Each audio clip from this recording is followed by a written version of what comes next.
Have you ever stopped to think about the incredible hidden choreography happening inside you right now? From digesting your last meal to fighting off tiny invaders, your gut is a bustling, incredibly complex city of activity. And, often we only truly notice it when something goes awry. Right. But understanding the why and how behind those everyday experiences, both good and bad, can be incredibly empowering, truly giving you an elite level grasp of your own body. Today, we're taking a deep dive into the fascinating, intricate world of gastrointestinal motility, water flux, emesis, and even conditions like gallstones and pancreatitis. Right. It's about how your gut moves, absorbs, secretes, and protects itself, and what happens when those finely tuned systems go off kilter, leading to common, yet often perplexing issues like constipation, diarrhea, and nausea. And we've got a fantastic stack of detailed material today, providing us with a really comprehensive understanding of this field. Great. Our mission to unpack the master regulators, the complex programs of gut activity, and then explore a whole universe of pharmacological agents designed to either stimulate or suppress these functions. Okay.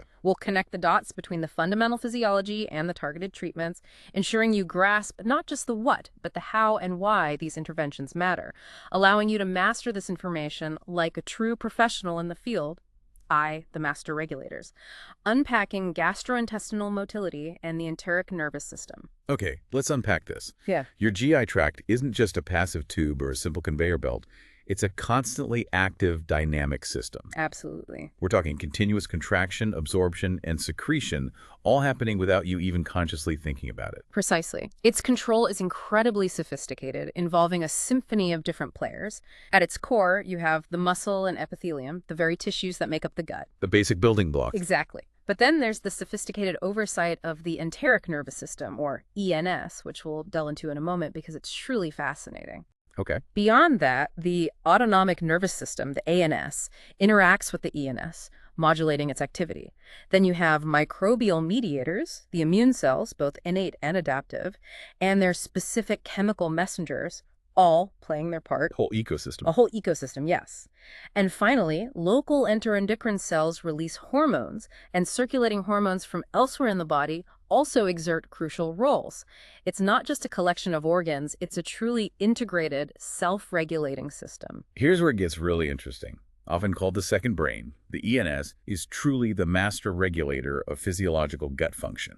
That's a bold claim, what truly makes it so unique, almost independent of the central nervous system. That's a great question. It's an extensive, almost unbelievably complex collection of nerves and glial cells, the supporting cells for neurons. So unique that it's considered the third division of the autonomic nervous system. Separate from sympathetic and parasympathetic. Right, distinct from those branches we often hear about. But here's the kicker. Unlike other parts of the ANS, the ENS is capable of remarkable autonomous function.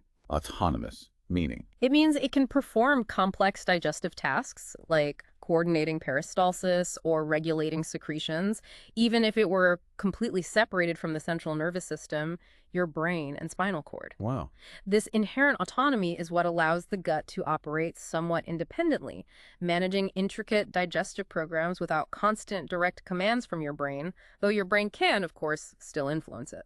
So within the gut wall itself, this second brain is organized into two primary connected networks.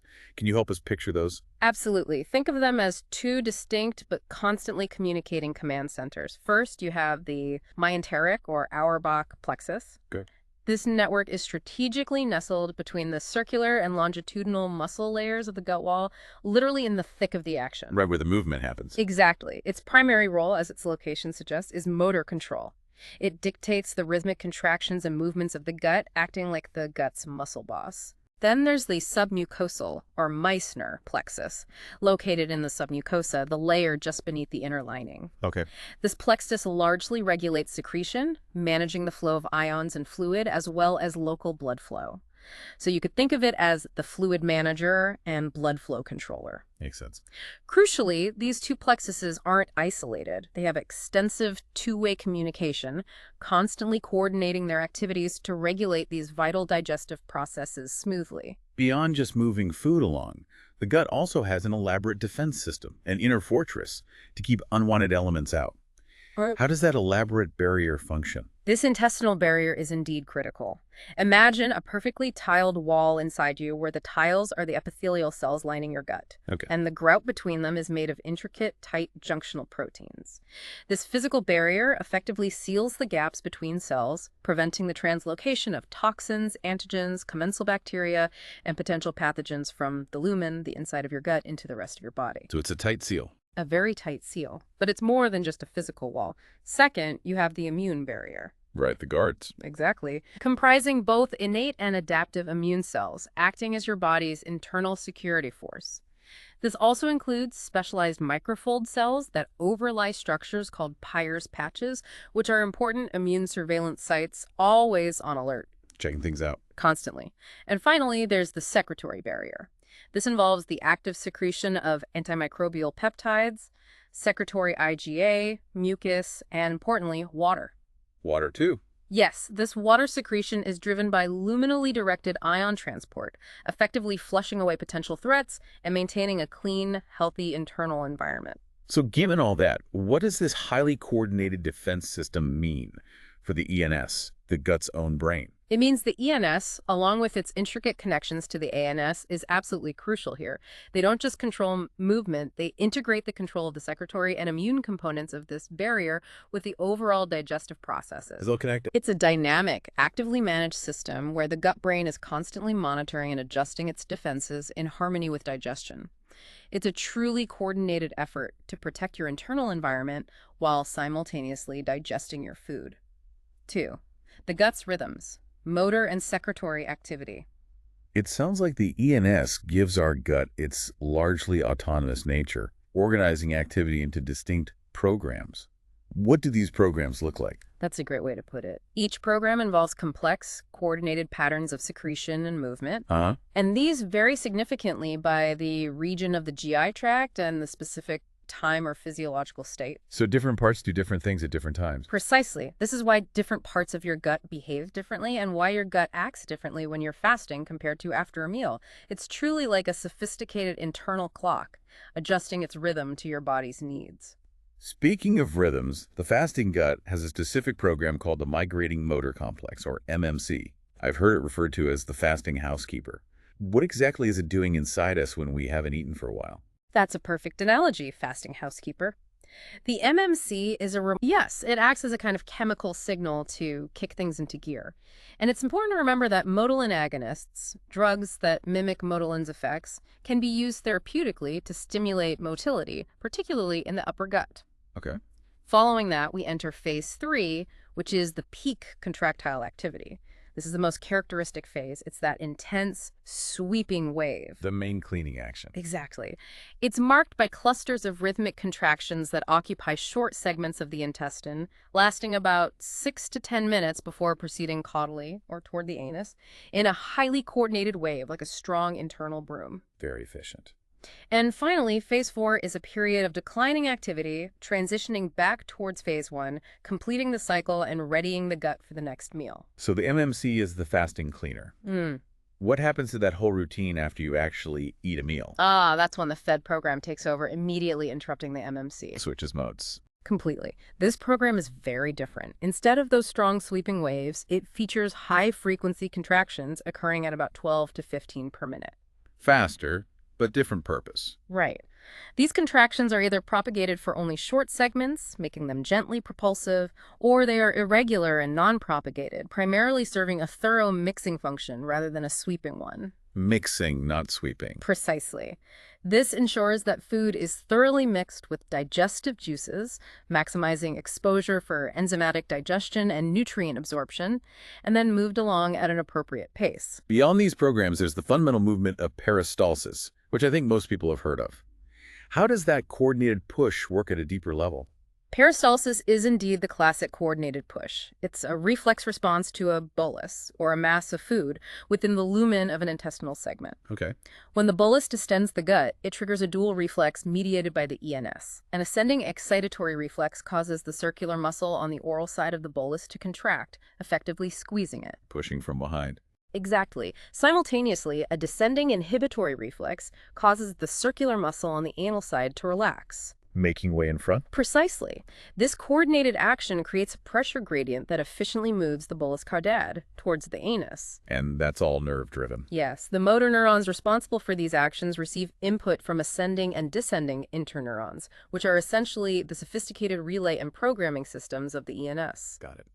These interneurons are either excitatory, promoting contraction, or inhibitory, promoting relaxation. The primary neurotransmitter released by the excitatory motor neurons is acetylcholine, or A. And the go signal? Pretty much.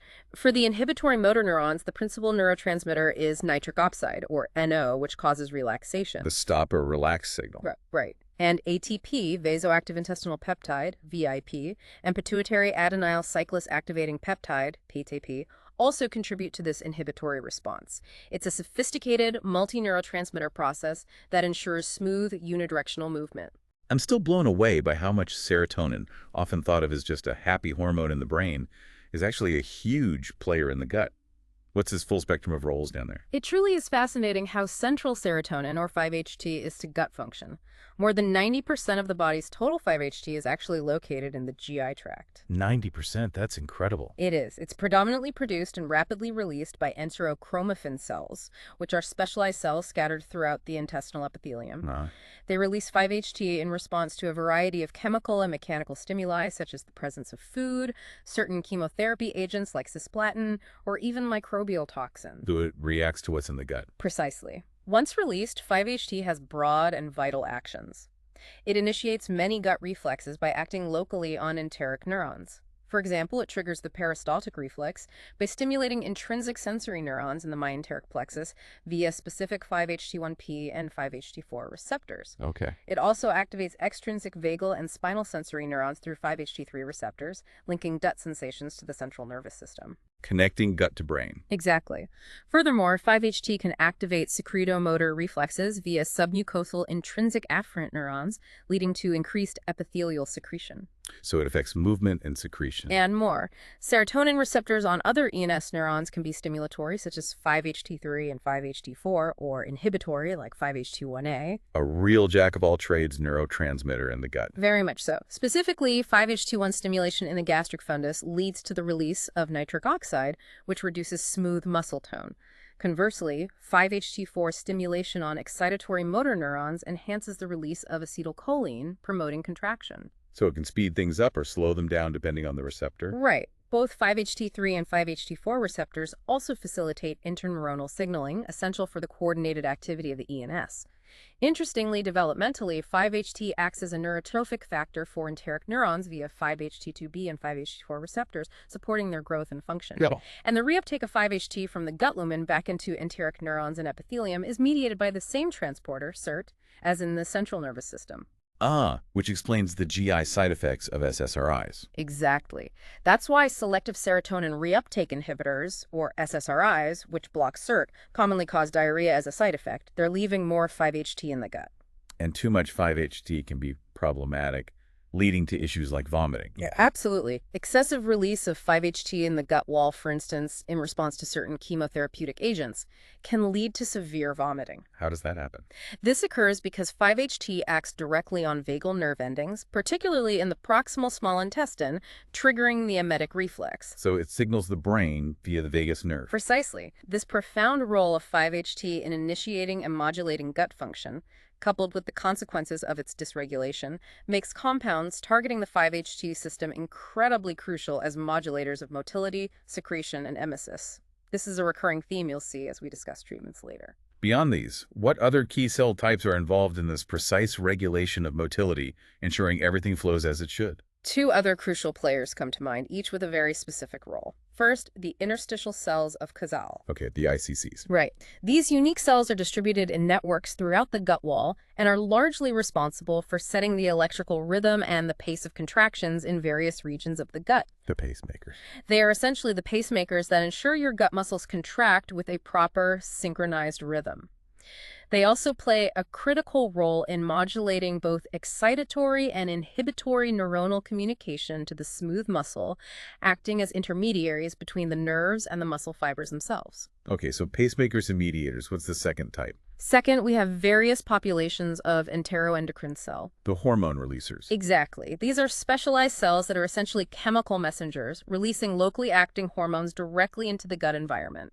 Examples include ghrelin, which influences motility before meals, signaling hunger and preparing the gut, Okay. and cholecystokinin, CCK, and glucagon like peptide 1, GLP-1, which influence motility after meals, signaling fullness and slowing things down for digestion. And of course, we've already mentioned motilin, which also falls into this category, specifically amplifying MMC activity. These cells provide essential fine-tuning and responsiveness to the gut's constantly changing needs, from fasting to feeding. 3. The engine of movement. Excitation-contraction coupling in GI smooth muscle. So we've talked about all this neural input telling the gut what to do, but how does that actually translate into muscle movement, into the physical squeezing and pushing? It must come down to a crucial ion, right? Indeed, you've hit on the key. The control of tension and contraction in GI smooth muscle is entirely dependent on the intracellular concentration of calcium, or Ca2 plus calcium. Calcium, the master switch. Calcium is truly the master switch. Essentially, there are two main ways excitation, meaning the signal to contract, couples to contraction in these smooth muscle cells. Okay, what are those two types of coupling, those master switches for calcium? The first type is electromechanical coupling, primarily mediated by ionotropic receptor. Ionotropic, like ion channels. Exactly. When these receptors are activated, they cause rapid changes in the electrical potential across the membrane of the smooth muscle cell, much like an electrical signal. Okay. This change in potential then activates specialized voltage-gated Cad2 plus channels, which are like tiny gates in the cell membrane. This triggers a rapid influx of Ct plus from outside the cell into the cytoplasm, directly initiating contraction. So electrical signal opens the gates, calcium rushes in. Think of it as a quick electrical surge opening the gates for calcium. That's one way. The second type is pharmacomechanical coupling. Pharmaco. Yeah. So chemical. Yes, this involves metabotropic receptors, which, upon activation, trigger various more complex intracellular signal transduction pathways. Inside the cell pathways. Right. These pathways then lead to the release of C2+ from intracellular stores, such as the sarcoplasmic reticulum, rather than from outside the cell. Releasing stored calcium. Exactly. This is more of a chemical signal cascading inside the cell to release stored calcium. Both mechanisms ultimately increase intracellular C2+ EI, leading to muscle contraction. So that's how we get the muscle to contract. But what about stopping the contractions, getting the gut to relax? That's where inhibitory mechanisms come in, acting like the off switches. Inhibitory receptors act via specific protein kinases, specifically PKA, or protein kinase A, and PKG, or protein kinase G. Okay. When these are activated, they lead to hyperpolarization of the cell membrane, which makes it harder for the cell to fire and contract. Calms the cell down electrically. Right. This also results in a decreased cytosolic Ca2 plus concentration and, consequently, a reduced interaction between the actin and myosin filaments, which are the proteins responsible for muscle contraction. Less calcium, less contraction. Precisely. To give you a concrete example, nitric oxide, or NO, induces relaxation in smooth muscle by activating the guanylyl cyclic GMP pathway. This pathway, among other things, causes the opening of several types of potassium, K+ channels, allowing K+ to leave the cell, which contributes to hyperpolarization and effectively calms things down, relaxing the muscle. It's a very precise, multi-layered control system. IV. When the system goes awry, functional and motility disorders of the bowel. So we've painted this picture of the gut as an incredibly well-oiled, self-regulating machine. But like any complex system, it can break down.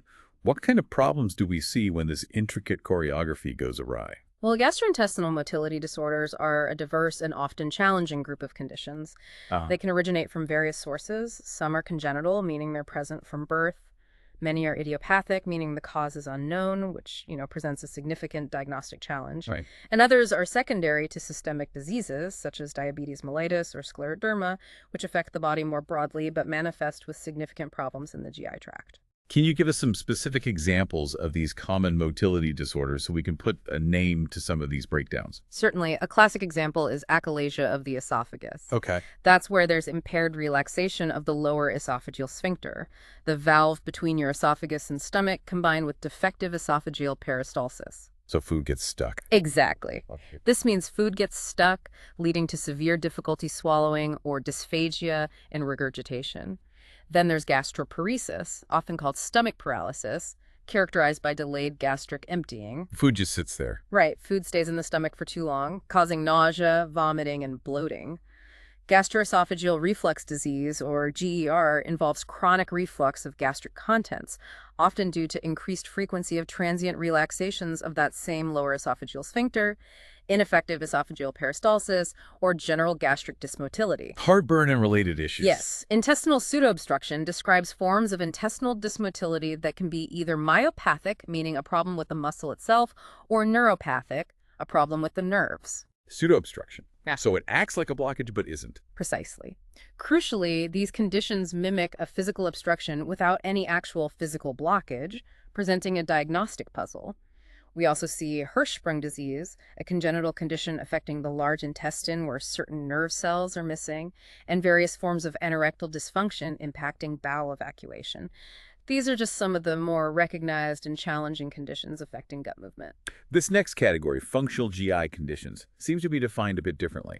It's often talked about as a brain-gut interaction disorder. Yeah. How does that connection play out? Yes, that's a very important distinction to make. These traditionally include very common conditions like irritable bowel syndrome or IBS, functional dyspepsia, and non-cardiac chest pain. Okay. What sets them apart is that they're primarily characterized by visceral hypersensitivity in the gut, meaning the gut is overly sensitive to stimuli that most people wouldn't even notice. Or sensitive nerves, essentially. Right. This is often associated with GI motor abnormalities and a range of other symptoms. It highlights the profound connection between the brain and the gut, often referred to as the brain-gut axis. The two-way street. Exactly. The gut isn't just reacting locally, it's intricately communicating with the central nervous system, and dysregulation in this constant two-way conversation can lead to these perplexing functional disorders. And treatment is tricky. Yes, the unfortunate reality for most of these disorders is that treatment remains largely empirical and symptom-based, primarily because our understanding of their complex underlying pathophysiology is still quite limited. This emphasizes the challenge in effectively managing them, relying often on careful symptom management and identifying individual triggers, V-targeted interventions, prokinetic agents, and other stimulants of GI motility. So when the gut's natural rhythms are too slow and food isn't moving efficiently, we need to kick it into gear. What are these prokinetic agents and how do they help? Well, prokinetic agents are a specific class of medications designed to enhance coordinated GI motility and accelerate the transit of material through the digestive tract. Okay, speed things up. Right, but in a coordinated way. Their general mechanism is quite elegant. They enhance the release of excitatory neurotransmitters, primarily acetylcholine, at the nerve-muscle junction within the gut, without disrupting the normal physiological pattern and rhythm of motility. Alternatively, some might mimic the effects of motilin, which, as we discussed, is a natural gut hormone that stimulates upper GI motility. Coordination is key then. Absolutely. This coordinated action is crucial because older cholinomimetic agents simply caused uncoordinated contractions, leading to a lot of ineffective squeezing without much forward propulsion. Prokinetics aim for effective, coordinated movement, addressing the underlying sluggishness. Got it. Let's start with dopamine receptor antagonists. How do they fit in? Okay, dopamine actually has inhibitory effects on GI motility, reducing lower esophageal sphincter and intergastric pressures. So dopamine slows things down. It does, primarily by suppressing the release of acetylcholine from myenteric motor neurons via specific D2 receptors. So the strategy here is quite clear. I see. So by blocking those D2 receptors, you're essentially taking the foot off the brake, allowing the gut to speed up. Exactly. Antagonizing these D2 receptors makes them effective prokinetic agents. A major advantage of this class is that they also often relieve nausea and vomiting. A double benefit. A double benefit, yes. This dual action happens because they antagonize dopamine receptors in the brainstem's chemoreceptor trigger zone, or CTZ, which, as we discussed, is a key area for sensing toxins and triggering emesis. Let's look at metoclopramide, which seems to be a multifaceted player in this category. Metoclopramide is indeed complex, acting on multiple pathways. It's primarily known as a D2 dopamine receptor antagonist, but it also stimulates 5-HT4 serotonin receptors and blocks 5-HT3 receptors. Oh, hitting several targets. Yes, and it may even sensitize muscarinic receptors on smooth muscle. These combined actions result in coordinated contractions that enhance transit primarily in the upper digestive tract. It increases lower esophageal sphincter tone and stimulates contractions in the stomach and small intestine. So it's good for upper gut issues like gastroparesis. It's a first-line therapy for gastroparesis, often used short-term, generally less than 12 weeks, due to concerns about its side effects. It's also very useful for ameliorating the nausea and vomiting that frequently accompany GI dysmotility syndromes like gastroparesis. There are significant side effects. Yes. Now, a critical point about metoclopramide, its major adverse effects are extrapyramidal symptoms. Like movement disorders. Exactly. These can manifest as acute involuntary muscle contractions or dystonias, which are more common with IV administration or higher doses. Parkinsonian-like symptoms can also occur with chronic use. That sounds serious. Most concerning is tardive dyskinesia, which can be irreversible with chronic treatment, especially in children and young adults. This serious risk limits its long-term use. Okay. Other side effects can include anxiety, depression, and rarely QT prolongation on an ECG. It can also cause galactorrhea, inappropriate lactation, by blocking dopamine's natural inhibitory effect on prolactin release. And what about domperidone? Is it similar or does it have a different profile? Domperidone primarily antagonizes D2 receptors, but unlike metoclopramide, it generally does not readily cross the blood-brain barrier. So fewer brain side effects. Fewer extrapyramidal side effects, which is a significant advantage. However, it still affects CNS areas without a blood-brain barrier, so it can still elevate prolactin levels, leading to galactorrhea or gynecomastia. Got it. Domperidone has modest prokinetic activity for gastroparesis, but a significant adverse effect to be aware of is an increased risk of serious ventricular arrhythmias, including sudden cardiac death, particularly in older individuals and at higher doses. Cardiac risks then. Right. So while it avoids some of metoclopramide's neurological side effects, it introduces other cardiac concerns. In the U.S., it's only available via an expanded access program. So we know serotonin is key in the gut. What happens when we target its receptors to speed things up? Well, serotonin, or 5-HT, plays such a vital, multifaceted role in gut motor and secretory function that it naturally became a major target for drug development. Makes sense? However, the availability of some serotonergic prokinetic drugs has been restricted in recent years because of significant cardiac adverse events, underscoring the delicate balance of targeting such a ubiquitous neurotransmitter. Right, like cisapride. Exactly. Let's look at cisapride first. This was once a commonly used 5-HT4 agonist, but it's now rarely used due to its potential to induce serious and, on occasion, fatal cardiac arrhythmias, specifically ventricular tachycardia and torsades de pointe. Because of the QT interval. Yes, these stem from a prolonged QT interval on the ECG caused by an interaction with a crucial cardiac ion channel. Due to these risks, cisapride is now only available through highly restricted programs for very specific refractory cases. It's strictly contraindicated in patients with a history of prolonged QT, certain heart conditions, or those taking other QT prolonging medications. That sounds like a significant safety issue. What about precalipride then? Is it safer? Precalipride is a more specific 5-HT4 receptor agonist that enhances acetylcholine release in the gut, acting throughout the intestine to significantly increase transit time, particularly for the colon. Better for constipation. Right. It's approved for adults with severe chronic constipation where conventional laxatives have failed. It significantly improves bowel habits and quality of life. While cardiovascular risks don't seem elevated, it does carry a warning for suicidal ideation, so patients need to be monitored for mood changes. Okay. Common side effects include headache, abdominal pain, nausea, and diarrhea. It's contraindicated in intestinal obstruction or inflammatory GI condition. And then there's tigacerod. What's its story? Tigacerod is a partial 5-HT4 agonist that stimulates motility and accelerates transit in the upper GI tract and ascending colon, and also stimulates chloride secretion. Another one for constipation. Specifically, its clinical efficacy has been proven in women with constipation-predominant IBS, or CIBS, who have failed first-line therapies. Like precalipride, it carries a warning for suicidal ideation. And safety concerns. Yes, tigacerod has significant warnings and precautions, including contraindications in patients with a history of cardiovascular events like MI or stroke, ischemic colitis, severe kidney or liver impairment, or bowel obstruction. Diarrhea is a very common side effect and can lead to serious complications like dehydration. Moving on from serotonin, Motilin sounds like it's all about movement. How do we harness that, perhaps with antibiotics? It absolutely is. Motilin is a natural peptide hormone secreted in your upper small bowel, and it's a potent contractile agent for the upper GI tract. Part of the MMC cycle we talked about. Exactly. Its levels naturally fluctuate with the migrating motor complex, appearing to amplify, if not induce, that strong phase 3 sweeping activity. Motilin receptors are found on both smooth muscle cells and enteric neurons. So how do antibiotics fit in? This brings us to macrolide antibiotics, specifically erythromycin. What's fascinating is that erythromycin mimics Motilin's effects, particularly at higher doses, stimulating upper GI contractility. An antibiotic acting like a gut hormone. It's quite interesting. It can increase lower esophageal pressure and stimulate gastric and small bowel contractions.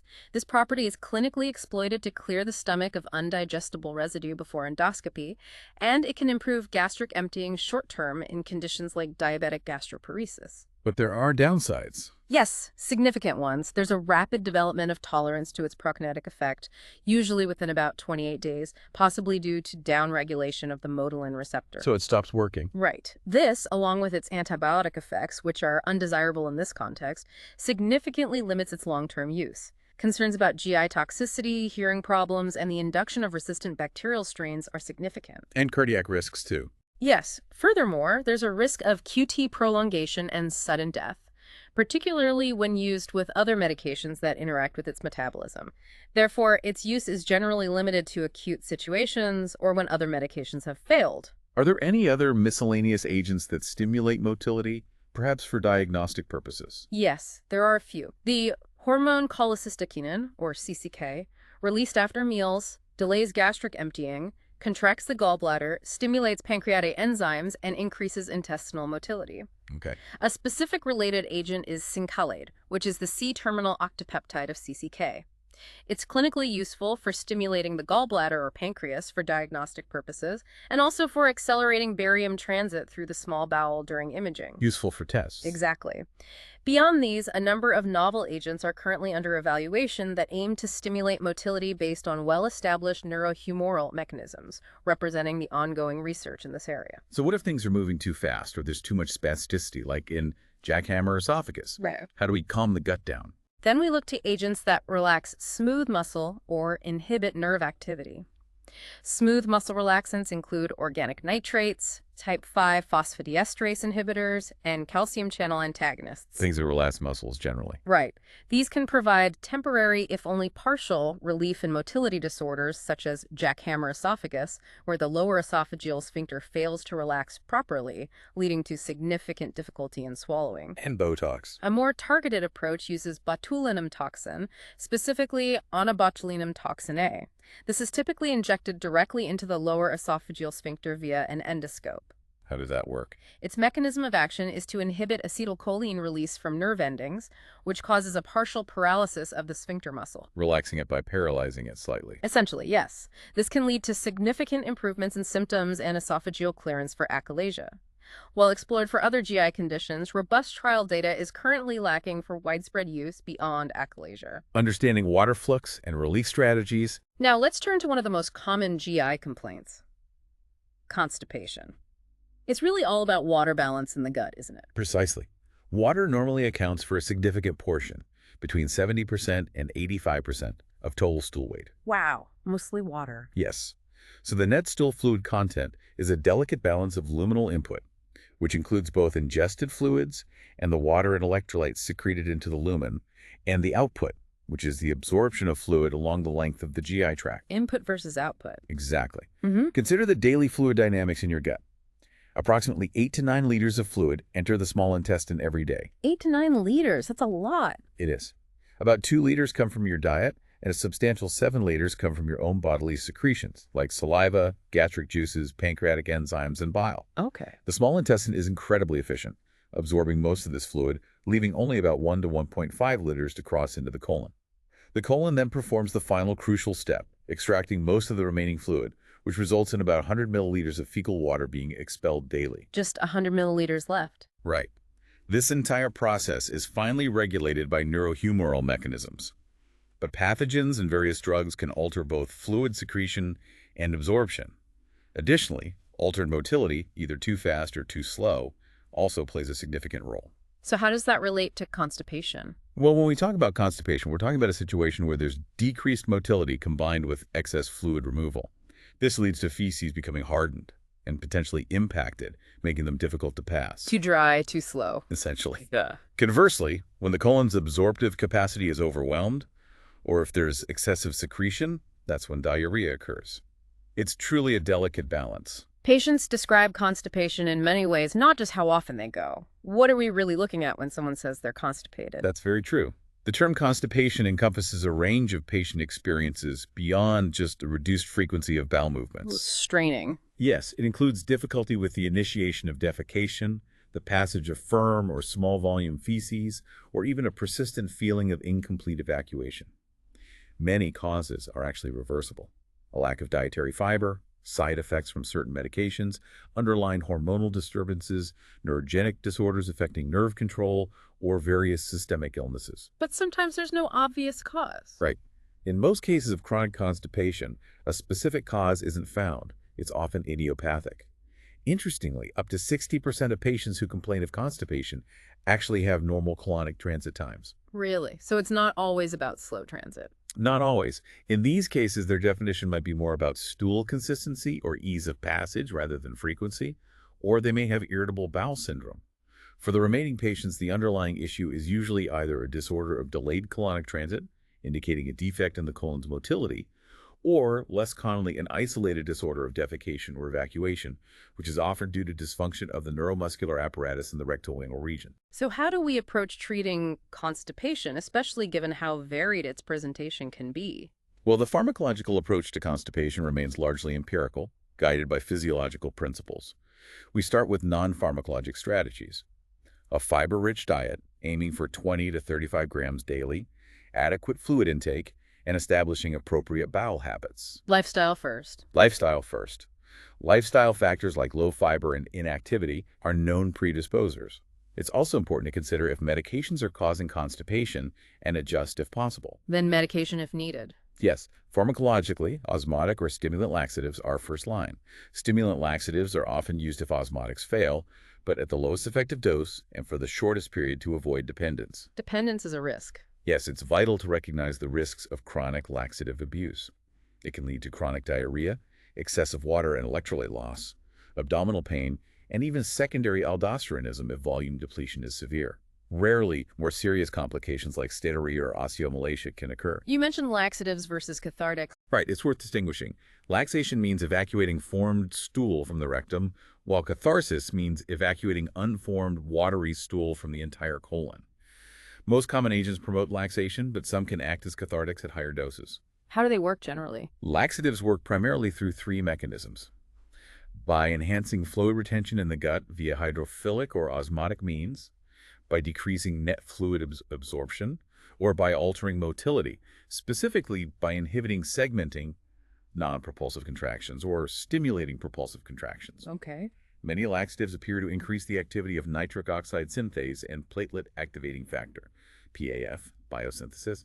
PAF stimulates colonic secretion and GI motility, while NO may stimulate secretion and inhibit segmenting contractions, promoting laxation. We hear about fiber all the time, but why is it so important for digestion and how does it actually work? Stool bulk, softness, and hydration are all directly dependent on the fiber content of your diet.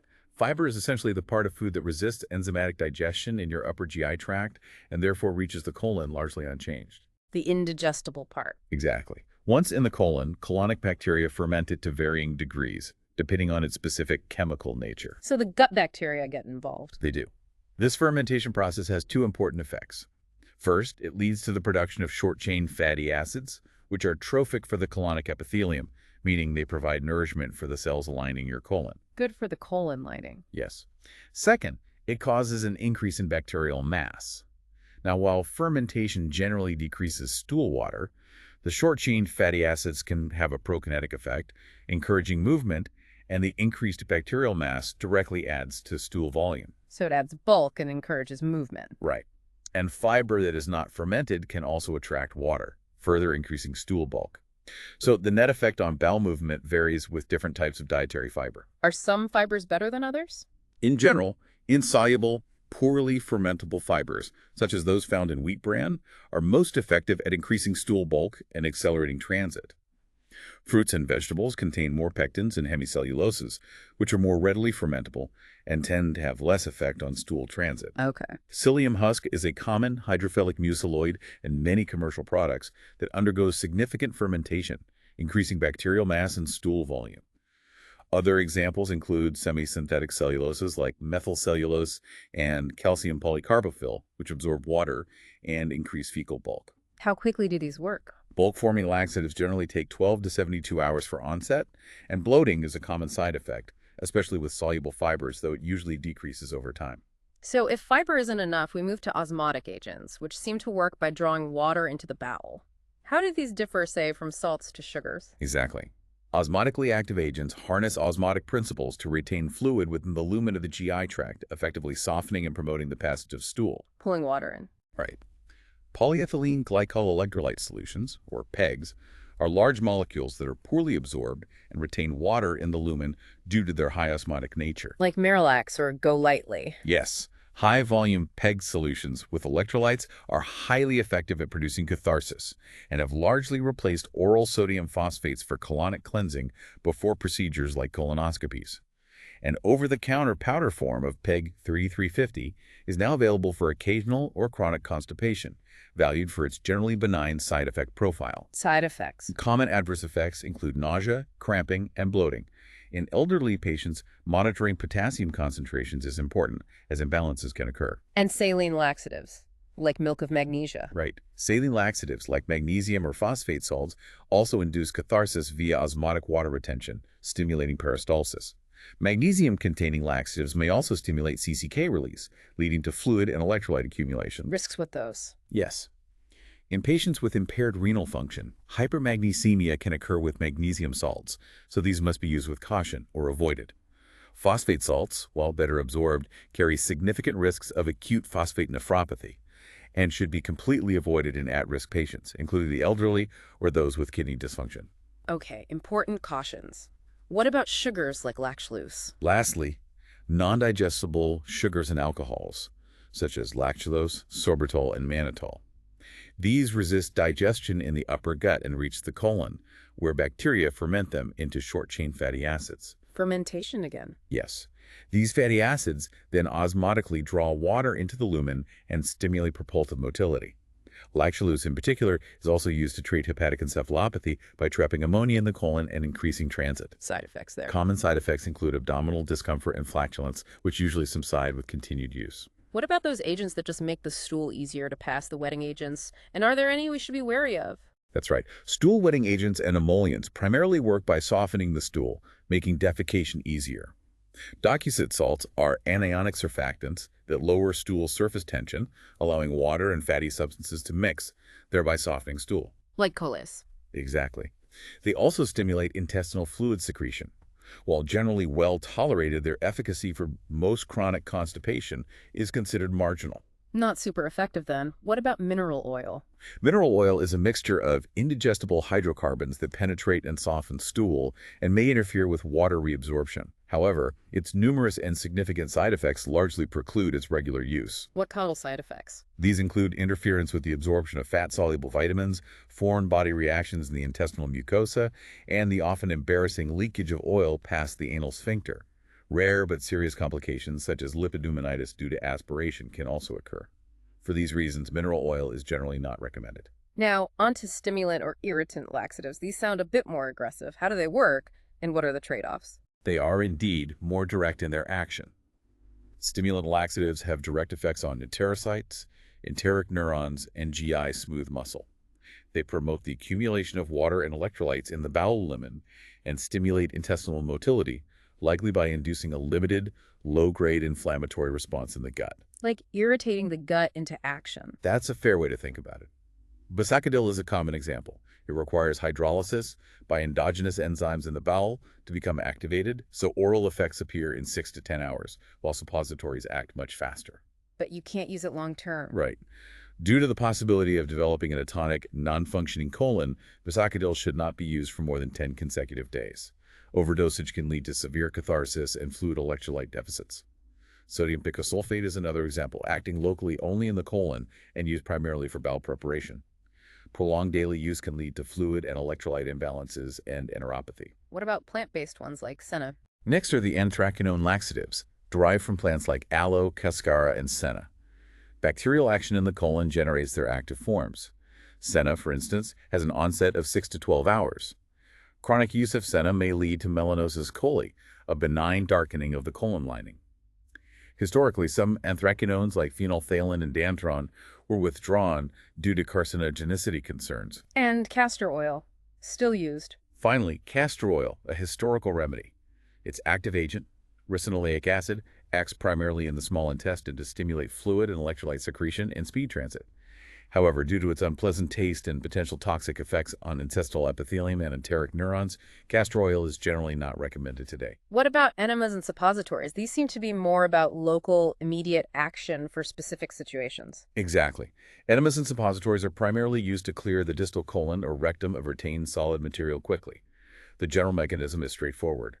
Bowel distension, by any means, even simply normal saline solution, will typically produce an evacuation reflex. Just stretching the bowel triggers it. Right. Some specialized enemas contain additional substances that are either osmotically active or irritants, though their safety and efficacy haven't been as thoroughly studied. It's important to be aware of risks. Repeated hypotonic enemas can cause hyponatremia, and repeated sodium phosphate enemas can cause hypocalcemia. Getting specific types. Glycerin, when given rectally, acts as a hygroscopic agent, attracting water, and also as a lubricant, usually producing a bowel movement in less than an hour. CEO2 suppositories contain sodium bicarbonate and potassium bitartrate. These work by producing carbon dioxide rectally, which then initiates a bowel movement via distension within 5 to 30 minutes. We've talked about prokinetics generally, but there are specific ones for constipation that target unique mechanisms. These are often newer agents designed to act very specifically within the gut. That's right. These are often newer agents designed to act very specifically within the gut lumen, thereby limiting systemic side effects. Prucalopride, which we revisited, is a potent 5-HT4 receptor agonist useful for chronic constipation. Misoprostol, a synthetic prostaglandin analog, primarily known for gastric ulcer protection, stimulates colonic contractions and can be used for intractable constipation, though it's contraindicated in pregnancy. Colchicine, typically for gout, can also be effective, but its toxicity limits use for constipation.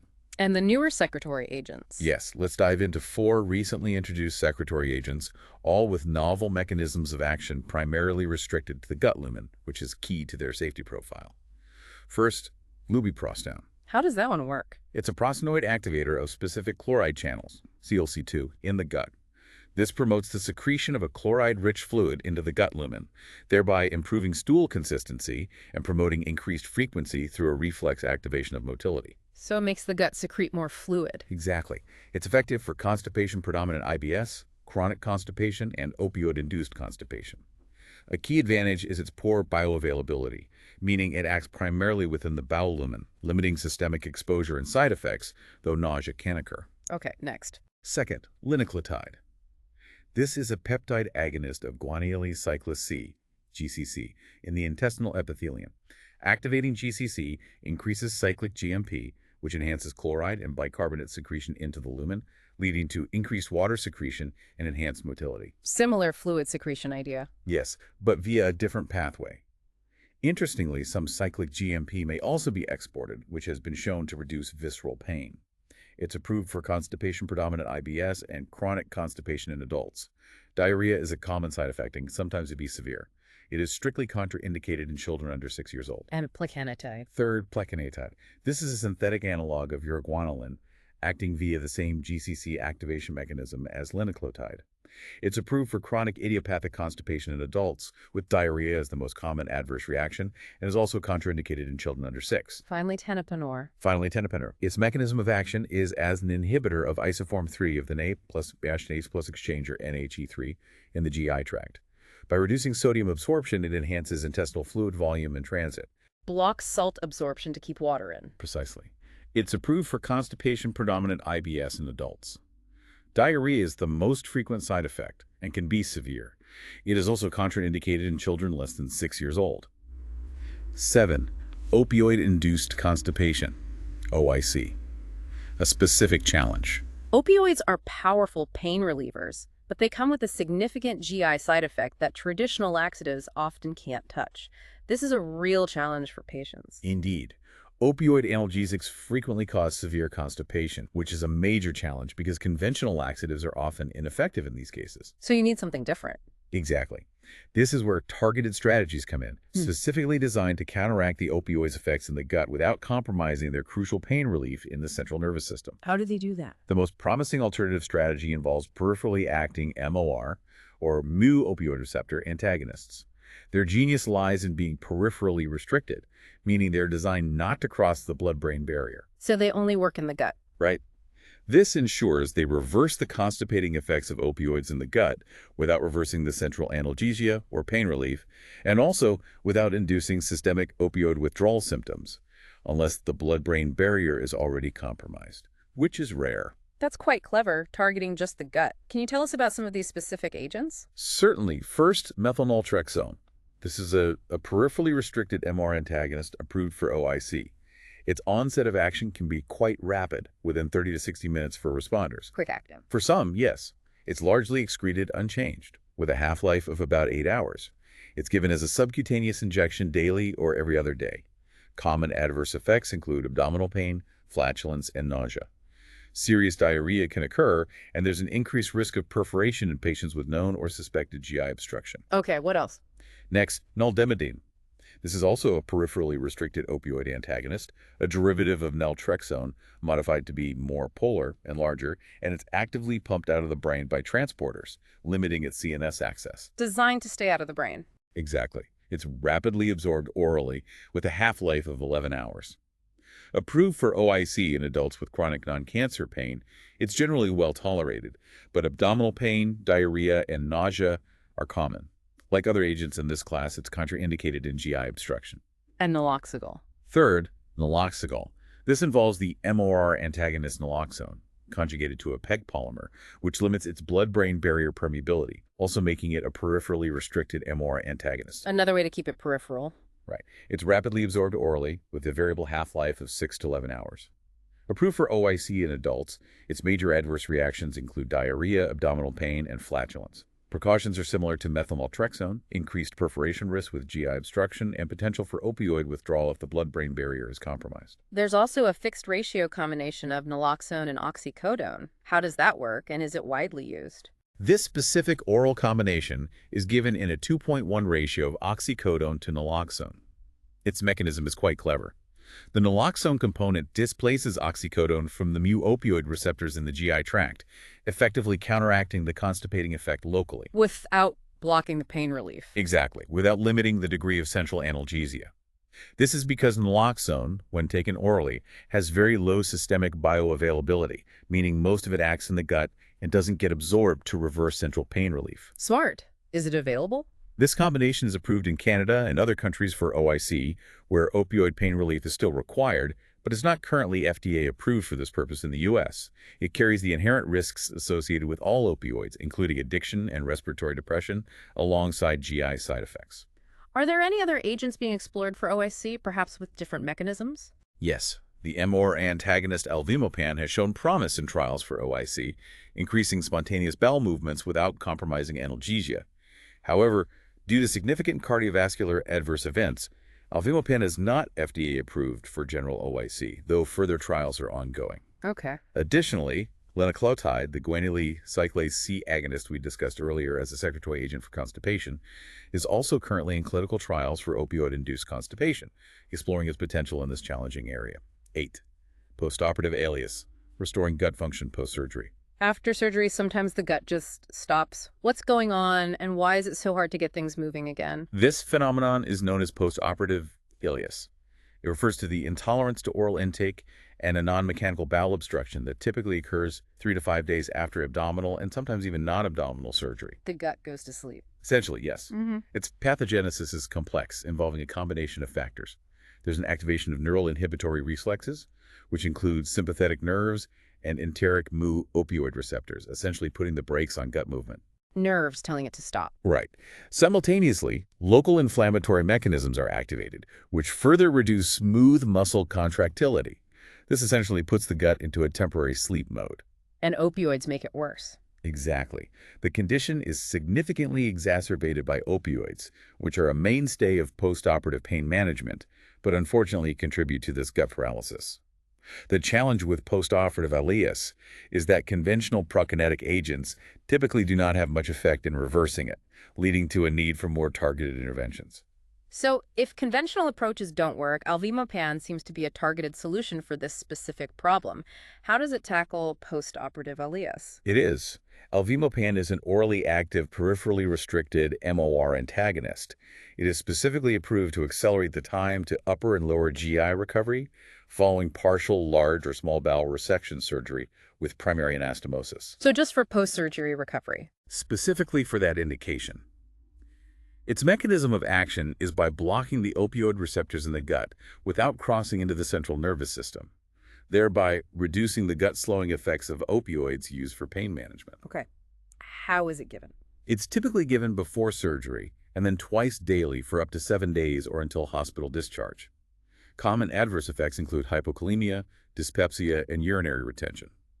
However, due to concerns about the risk of myocardial infarctions and neoplasia observed in some studies, this drug is available only through a restricted access program in the U.S., highlighting the careful balance of benefit versus risk.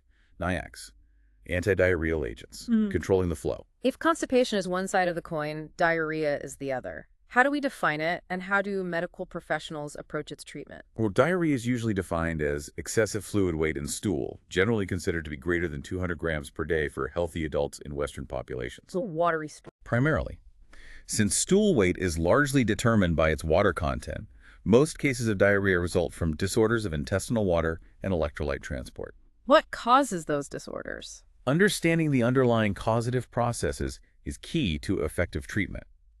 From a mechanistic perspective, diarrhea can be caused by an increased osmotic load within the intestine, meaning there are too many solutes drawing and retaining water in the lumen. Like with lactose intolerance. That's a good example. Another cause is excessive secretion of electrolytes and water into the intestinal lumen.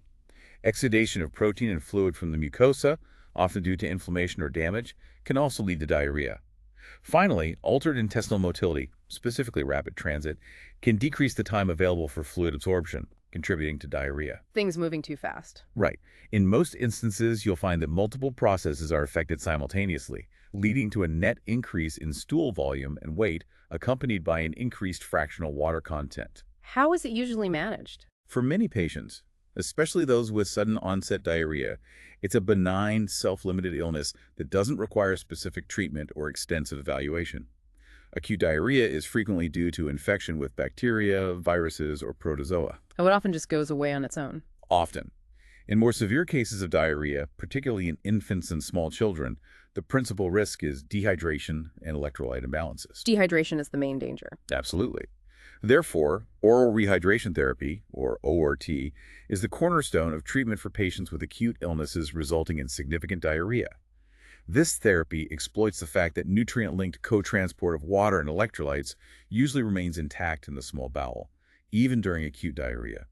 So a balanced mixture of glucose and electrolytes given in volumes matched to the patient's fluid losses can effectively prevent or reverse dehydration. Like Pedialyte or similar solutions. Exactly. Pharmacotherapy for diarrhea in adults should generally be reserved for patients with significant or persistent symptoms. It's important to note that nonspecific antidiarrheal agents typically do not address the underlying pathophysiology of diarrhea. They just treat the symptom. Right. Many of these agents act by decreasing intestinal motility, and they should be used with caution or avoided in acute diarrheal illnesses caused by invasive organisms. Why is that? In such cases, these agents can actually mask the clinical picture, delay the clearance of the causative organisms, and potentially increase the risk of systemic invasion by the infectious agents, which could be very dangerous. When should we consider antibiotics for diarrhea, especially since we just mentioned the caution against them for certain infections? Empiric antibiotic therapy, meaning treatment given without a definitive diagnostic evaluation, requires a careful risk-benefit assessment. There are important contraindications and cautions. For instance, if enterohemorrhagic E. coli is suspected or proven, antibiotics should be avoided due to the significant risk of hemolytic uremic syndrome. That's a serious complication. Very serious. Similarly, If Clostridium difficile infection is suspected, other antibiotics should be discontinued if at all possible, as they can worsen the C. difficile infection. Empiric antibiotic treatment is considered appropriate under specific conditions, such as for traveler's diarrhea, other bacterial diarrheas, or more severe conditions, based on the severity and duration of symptoms. What are the usual choices? For acute diarrhea, especially traveler's diarrhea in adults, first-line therapy typically involves oral fluoroquinolone antibiotics like ciprofloxacin for up to 3 days. Alternative agents include azithromycin or rifaximin. It's important to note that trimethoprim sulfamethoxazole is no longer recommended due to increasing global resistance. In children, azithromycin is generally the preferred treatment for traveler's diarrhea. Bismuth subsalicylate is a popular over-the-counter option, but how does it really work beyond just settling an upset stomach? Bismuth subsalicylate is indeed a popular over-the-counter preparation, although its exact mechanism isn't fully understood. It consists of trivalent bismuth and salicylate. Like Pepto-Bismol. Yes. When it reaches the stomach, it reacts to form bismuth oxychloride and salicylic acid. Bismuth is thought to have a combination of antisecretory, anti-inflammatory, and antimicrobial effects. It also helps relieve nausea and abdominal cramps. So it does a few things. It seems to. Therapeutically, it's widely used for the prevention and treatment of traveler's diarrhea, and it's effective in other episodic diarrheas and acute gastroenteritis. What about the black tongue side effect? Ah, yes. A common, though harmless observation is dark stools and black staining of the tongue caused by bismuth sulfide formation. While most of the bismuth passes unabsorbed, the salicylate component is absorbed, so it carries the same warning regarding Ray's syndrome as other salicylates, particularly relevant for use in children or adolescents with viral infections. The gut microbiome is a hot topic, and we know it's crucial for overall health. Do probiotics really help with diarrhea, and which ones have the evidence to back it up? The GI tract's vast and complex commensal microflora is absolutely essential for health. Alterations in its balance are indeed responsible for antibiotic-associated diarrhea and potentially other disease conditions. Right, disrupting the balance. Exactly. Probiotic preparations, which contain various bacterial strains, have shown some degree of benefit in acute diarrheal conditions, antibiotic-associated diarrhea, and infectious diarrhea. So they can help restore balance. That's the idea. In clinical trials, specific preparations containing Lactobacillus GG and Saccharomyces boulardii have proven to be effective for these conditions, suggesting that targeted microbial interventions can indeed play a role in managing diarrhea by restoring a healthier gut balance. Okay, let's talk about opioids again, but this time for stopping diarrhea. Right. Opioids continue to be widely used in the treatment of diarrhea, acting through several mechanisms mediated principally by either mu-opioid receptors, MORs, or delta opioid receptors, BDORs, on enteric nerves, epithelial cells, and muscle. So they affect nerves, cells, and muscle. Yes. These mechanisms include effects on intestinal motility via MORs, intestinal secretion via DORs, and absorption via both MORs and DORs.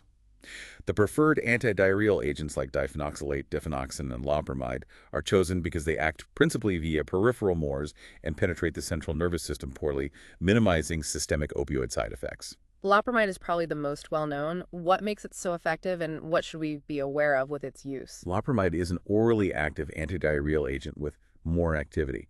Its mechanism of action makes it remarkably potent, 40 to 50 times more effective than morphine as an antidiarrheal, yet it penetrates the CNS poorly, which is crucial for safety. So strong gut effect, weak brain effect. Exactly. It increases small intestinal transit times and also increases anal sphincter tone, which aids incontinence. Additionally, loperamide demonstrates antisecretory activity against toxins from cholera and some E. coli strains. It's effective against traveler's diarrhea and as an adjunct for chronic diarrheal disease. But there are risks. Yes. A significant black box warning from the FDA notes that exceeding the recommended dosage can cause serious cardiac events, including torsades de pointe, cardiac arrest, and death. Wow, serious cardiac risk with overdose. It is. Furthermore, in patients with active inflammatory bowel disease involving the colon, loperamide should be used with great caution to avoid the risk of developing toxic megacolon. What about diphenoxylate and diphenoxin? Are they similar to loperamide, or do they carry different considerations? So phenoxylate and diphenoxin are structurally related to meperidine, another opioid. As antidiarrheal agents, both diphenoxylate and its active metabolite, diphenoxin, are somewhat more potent than morphine. Stronger than morphine for diarrhea. Yes. Both drugs are classified as Schedule V controlled substances, and both are co-formulated with atropine to discourage abuse. The atropine causes unpleasant anticholinergic effects at high doses. The atropine is a deterrent. Right. They are indicated for diarrhea, but can cause CNS effects when used in higher doses and have a potential for abuse or addiction. With excessive use or overdose, constipation, and in inflammatory conditions of the colon, toxic megacolon may develop. There's also a critical risk of confusion in prescribing and dispensing other opium-containing tinctures, which can lead to dangerous overdoses. What about the body's own opioids and enkephalins? Ah, yes. Beyond exogenous opioids, enkephalins are endogenous opioids that serve as important enteric neurotransmitters. They have the unique ability to inhibit intestinal secretion without significantly affecting motility. So they target secretion specifically. Largely. Resveratrol is an example of a drug that leverages this pathway, rapidly converted to thorphin, an inhibitor of enkephalinase. By inhibiting peripheral enkephalin degradation, it potentiates the effects of endogenous enkephalins on the MORs in the GI tract, producing an antidiarrheal effect that acts predominantly as an antisecretory agent. And it's safer. It's efficacious and safe in children with acute diarrhea and produces less constipation than loperamide. It's available in many countries, but not in the U.S. Okay, what other classes of drugs are used for diarrhea? Next up, alpha-2 adrenergic receptor agonists, such as clonidine. Their mechanism involves interacting with specific receptors on enteric neurons and enterocytes, leading to increased absorption and inhibited secretion of fluid and electrolytes, as well as an increase in intestinal transit time. Useful for specific types of diarrhea. Therapeutically, these agents may be particularly useful for diabetics with chronic diarrhea. Clonidine may also be useful in patients with diarrhea caused by opiate withdrawal. However, it's important to be aware of dose-limiting side effects, which can include hypotension, depression, and perceived fatigue. And somatostatin analogs. Then we have octreotide and somatostatin, SST. Octreotide is an octapeptide analog of somatostatin. Its mechanism of action is highly effective in inhibiting severe secretory diarrhea, especially that caused by hormone-secreting tumors of the pancreas and GI tract. For hormone-driven diarrhea. Exactly. Octreotide inhibits the secretion of 5-HT and various GI peptides. Its greatest utility may be in dumping syndrome, seen in some patients after gastric surgery. Octreotide has a half-life of 1 to 2 hours and is administered either subcutaneously or intravenously. A long-acting preparation is also available for treating diarrhea associated with carcinoid tumors. Side effects. Adverse effects of octreotide depend on the duration of therapy. Short-term effects can include transient nausea, bloating, or pain at injection sites. Long-term use carries the potential for gallstone formation and either hypo or hyperglycemia. I understand octreotide can also be used for bleeding or even some cases of pancreatitis, right? That's right. Octreotide and SST are effective in managing variceal bleeding by reducing hepatic blood flow and constricting splotching arterioles. They can also inhibit pancreatic secretion, and while not effective for acute pancreatitis treatment, octreotide does confer some benefit when given prophylactically to prevent post-ERCP pancreatitis. In intestinal dysmotility, octreotide has complex effects, but can improve conditions in selected scleroderma patients with small bowel dysfunction. Any newer agents for specific diarrheas? Moving on, telotrestat ethyl reduces diarrhea associated with carcinoid tumors by inhibiting tryptophan hydroxylase, the rate-limiting enzyme in 5-HT biosynthesis. Reducing 5-HT helps alleviate diarrhea. It's given in combination with somatostatin analog therapy for patients whose symptoms are not adequately controlled. Main adverse effects include constipation, nausea, and headache. What about herbal remedies? Next, berberine. This is a plant alkaloid with a range of complex pharmacological actions, including antimicrobial effects, stimulation of bile flow, and inhibition of smooth muscle contraction, thus delaying intestinal transit and inhibiting secretion.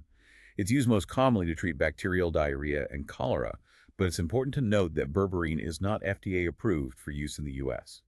We've talked about bulk-forming agents for constipation, but can they also help with diarrhea? That sounds counterintuitive. Yes, they can sometimes be useful, serving a dual purpose. Hydrophilic and poorly fermentable colloids or polymers, such as carboxymethylcellulose and calcium polycarbophil, absorb water and increase stool bulk. So they absorb excess water. Right. While primarily used for constipation, they can sometimes be useful in acute episodic diarrhea and in mild chronic diarrhea, particularly in patients with irritable bowel syndrome. These agents may also bind bacterial toxins and bile salts, which can contribute to their antidiarrheal effect. A newer agent, dextranimer and hyaluronic acid, is actually licensed as a device for the treatment of fecal incontinence, working by absorbing exudate. And bile acid sequestrants. Then we have bile acid sequestrants, which include cholestyramine, cholestyramine, and clozapylamine. Their mechanism is that they effectively bind to bile acids and some bacterial toxins. Useful if bile acids are the problem. Exactly. Therapeutically, cholestyramine is particularly useful in treating bile salt-induced diarrhea, which can occur in patients who have undergone an ileal resection. In these individuals, bile salt concentrations reaching the colon are higher, stimulating water and electrolyte secretion and causing diarrhea. But there's a caution. Yes, a caution here. In patients with very extensive ileal resection, they could eventually develop a net bile salt depletion, leading to steatorrhea or fatty stools. In such cases, using cholestyramine would actually aggravate the diarrhea. The use of these agents is often limited by gastrointestinal side effects, including bloating, flatulence, abdominal discomfort, and constipation, as well as potential malabsorption of fat-soluble vitamins and drug interactions. Lastly, crofelemer. Finally, proflemer.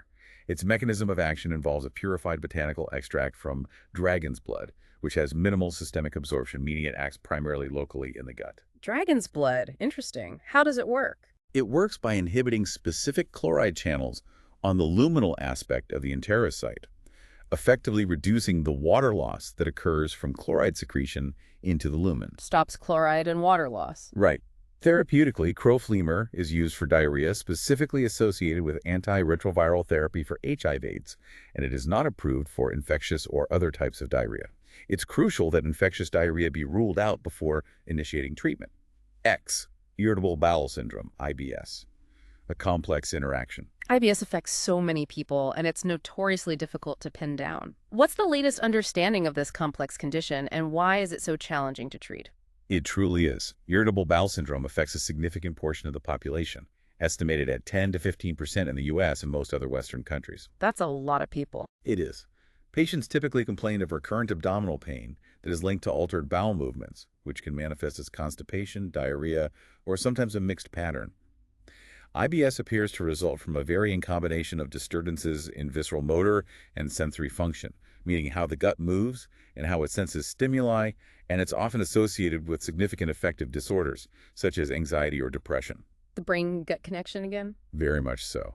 A key feature that differentiates it is the specific enhancement of visceral sensitivity, as opposed to somatic sensitivity, meaning the gut is overly sensitive to both noxious and even physiological stimuli, which explains the pain experienced.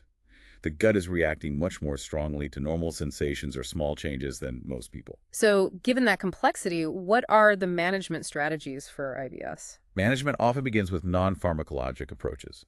Many patients can be managed with fiber supplementation and dietary restrictions, notably by avoiding fermentable oligodimonosaccharides and polyols, or FODMAs, as well as lactose or gluten. Diet changes can help. For some, yes. However, for many, these measures alone are not sufficient. The pharmacologic treatment of bowel symptoms, whether diarrhea or constipation, is predominantly symptomatic and nonspecific, largely using the agents we've already discussed in those respective sections. What about targeting the underlying mechanisms, like serotonin? The role of serotonin, 5-HT, in IBS is considered very important due to its involvement in sensitizing nociceptor neurons, which are pain receptors, particularly in inflammatory conditions, and its crucial role in controlling gut motility and secretion. This understanding has directly led to the development of specific serotonin receptor modulators for IBS treatment, such as the 5-HT3 antagonist allostron and the 5-HT4 agonist prucalopride. Okay, what about antidepressants? Let's delve into some of these agents. Tricyclic antidepressants, or TCAs, are an effective class of agents for IBS. Their mechanism involves neuromodulatory and analgesic properties that are independent of their antidepressant effect. So they help with pain, not just mood. Exactly. TCAs have a proven track record in managing chronic functional visceral pain in adults, though this is considered an off-label use. Examples include amitriptyline, nortriptyline, or imipramine. They're used at lower doses than those typically prescribed for depression, taken at bedtime, and due to their delayed onset, should be taken for 3 to 4 weeks before assessing efficacy. Lower dose, different effect. Right. While mood changes are usually absent at these lower doses, they can reduce anxiety and restore sleep patterns, which is hugely beneficial for IBS patients. What about SSRIs? SSRIs, or selective serotonin reuptake inhibitors, have fewer side effects than TCAs, but they're likely less effective for visceral pain. Interestingly, they can increase bowel movements and often cause diarrhea as a common side effect, which can be therapeutically useful for patients with constipation-predominant IBS. Okay. Anything else? Alpha-2 adrenergic agonists like clonidine can also increase compliance and reduce distension-induced pain in some patients. Now let's talk about allosterone, specifically for diarrhea-predominant IBS. I know this one has a bit of a controversial history. Allosterone's mechanism is as a potent 5-HT3 receptor antagonist.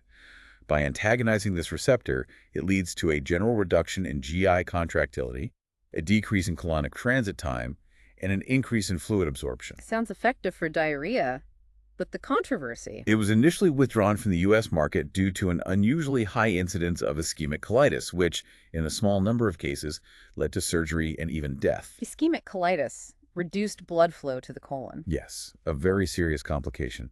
Nevertheless, the FDA has reapproved this drug under a limited distribution system specifically for women with severe diarrhea-predominant IBS-D, emphasizing the severity of symptoms it targets and the serious risks. Strict controls, then. Absolutely. The manufacturer requires a strict prescription program that includes physician certification and an elaborate patient education and consent protocol before dispensing.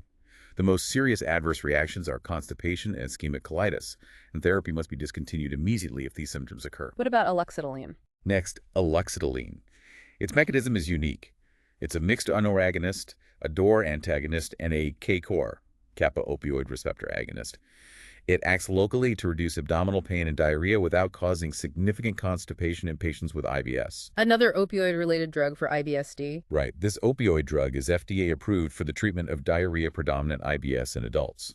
For patients with a gallbladder, the recommended dose is 100 milligrams twice daily with food. This dose may be decreased to 75 milligrams twice daily if not tolerated. In patients without a gallbladder, aloxitoline is dosed at 75 milligrams twice daily to reduce the risk of sphincter of Oddi spasm and the potential complication of pancreatitis. Just specific dosing based on gallbladder status. Yes, and it is strictly contraindicated in patients with known or suspected biliary duct obstruction, sphincter of Oddi disease, or a history of pancreatitis. And rifaximin, an antibiotic for IBS. Then rifaximin. While antibiotics are not routinely used in IBS patients, rifaximin is a poorly absorbed rifamycin derivative antibiotic approved for diarrhea-predominant IBS. Its limited systemic exposure after oral administration means it is not suitable for treating systemic bacterial infections. How is it used for IBS? Therapeutically, for patients with diarrhea-predominant IBS, the dose is 550 milligrams 3 times daily for 2 weeks. Patients may be retreated with this regimen up to twice if symptoms recur. Adverse reactions include nausea, peripheral edema, dizziness, and fatigue. If diarrhea worsens after treatment, it's crucial to evaluate for the development of a severe infectious diarrhea or C. difficile enterocolitis. And finally, antispasmodics. These seem to calm the spasms often associated with IBS pain, right? Exactly. These are often called spasmolytics.